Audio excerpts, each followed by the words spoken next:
কথায় কথায় ট্যাগ লাগিয়ে বলো এরা জামাত শিবিরের দালাল, এরাই শিবির করে। আরে মিয়া, শিবির করতে কলিজা লাগে। এদেশে তারাই শিবির করে, এদেশে তারাই ইসলামী আন্দোলন করে যাদের বুকের ভিতরে রাসূলুল্লাহর প্রেম আছে, ইসলাম জাগ্রত করবার মতো শক্তি আছে, তারা ইসলামী ছাত্র শিবির করে। তোমার মতো চামচিকা রাতের আধারে যারা বের হয় তারা শিবির করা তো দূরের কথা, বরং শিবিরের বিরুদ্ধে গীবত গায়। আরে এদেশে পাঞ্জাবিওয়ালা জুব্বাওয়ালার চাইতেও, এদেশে পাঞ্জাবি জুব্বাওয়ালার চাইতেও এদেশের প্যান্ট শার্ট পরনেওয়ালা হাজারো শিবির কর্মী আছে, রাতের বেলা তাহাজ্জুদে দাঁড়িয়ে তার রবকে কান্না করে ডাকে। তুমি শিবিরকে নিয়ে কথা বলবার আগে, শিবিরকে নিয়ে বাজে মন্তব্য করবার আগে শিবিরের সিলেবাস পড়ে দেখো। তাদের সিলেবাসে মানুষ হত্যার কোনো কথা নাই, তাদের সিলেবাসে আগুন দিয়ে ঘর বাড়ি পুড়ে দেওয়ার কোনো কথা নাই। তাদের সিলেবাসে আছে টাকনুর উপর পায়জামা পরবে, রাসূলুল্লাহর সুন্নাত জিন্দা করবা, দিন কায়েমের পক্ষে থাকবা। মানুষ মারা, আগুন দিয়ে ঘর বাড়ি পোড়া শিবিরের সিলেবাসে নাই। তোমরা যারা বলো তোমরা ক্ষমতার মোহে অন্ধ হয়ে তোমরা তাদের বিরুদ্ধে কথা বলো।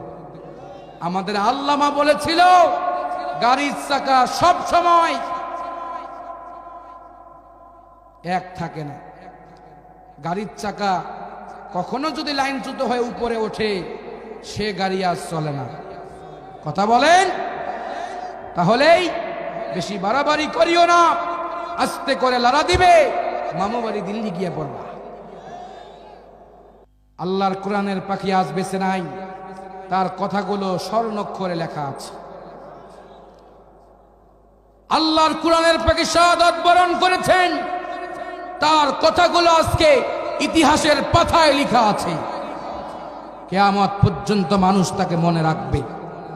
তুমি আর আমি মরে যাবার পরে হয়তো ইদুর আর বদরের মতো জানাজার হবে, 2-4 জন লোক থাকবে, কিন্তু বাতিল শক্তিরা তার জানাজার পর্যন্ত ভয় পেয়েছে।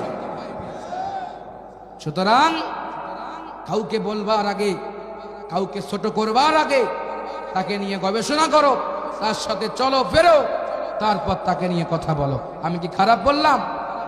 আমার ভাইয়েরা, আজ দেখেন তার কথা, তার প্রত্যেকটি কথা কোরআনের পাখি আল্লামা দেলোয়ার হোসেন সাইদি রাহিমাহুল্লাহর সব কথা অক্ষরে অক্ষরে আজকে মিলে গেছে। তিনি বলেছিলেন, আমি দেখতে পাচ্ছি বাংলাদেশের ভাগ্য আকাশে উত্তর গগনে কালো মেঘ জমা হয়েছে, ঝড়ের পূর্বাভাস লক্ষ্য করছি। যদি মোকাবেলা করতে না পারেন সচ্ছল এবং সক্ষম ভাবে, এমন অন্ধকার কালো গাঢ় অমাবস্যার রাত আসতে পারে যা শুভেচ্ছা দেখা অসম্ভব। সুতরাং আপনাকে কাপুরুষের মতো কাফের বেঈমানদের গোলামি করে মরতে চান? যদি তা না হয় আজকে আপনারা সজাগ হন, ইকামতে দিনের পথে ফিরে আসেন। আর তা যদি না করতে পারেন, এমন সময় আসবে, এমন একটি সময় আসবে যার শুভেচ্ছা দেখা অসম্ভব। আল্লাহর ওলির কথা ঠিক হয়েছে কিনা? বাস্তবে হারে হারে সব কথা মিলে গেছে। আলা ইন্না আউলিয়া আল্লাহি লা খাউফুন আলাইহিম ওয়া লা হুম ইয়াহজানুন। যারা আল্লাহর বন্ধু হয় তাদের কোনো ভয় নেই, ঠিক কি না? আল্লামা সাইদি তুমি মরনি, শহীদ হয়েছো তুমি এটাই জানি। আল্লামা সাইদি তুমি মরনি, শহীদ হয়েছো তুমি এটাই জানি। কারাগারে কাটালে 13টি বছর, বাতিল খেপেছে তোমায় দেখে থরথর। তুমি যে ছিলে মোদের নয়নমণি, তুমি যে ছিলে মোদের নয়নমণি, শহীদ হয়েছো তুমি এটাই জানি। আল্লাহ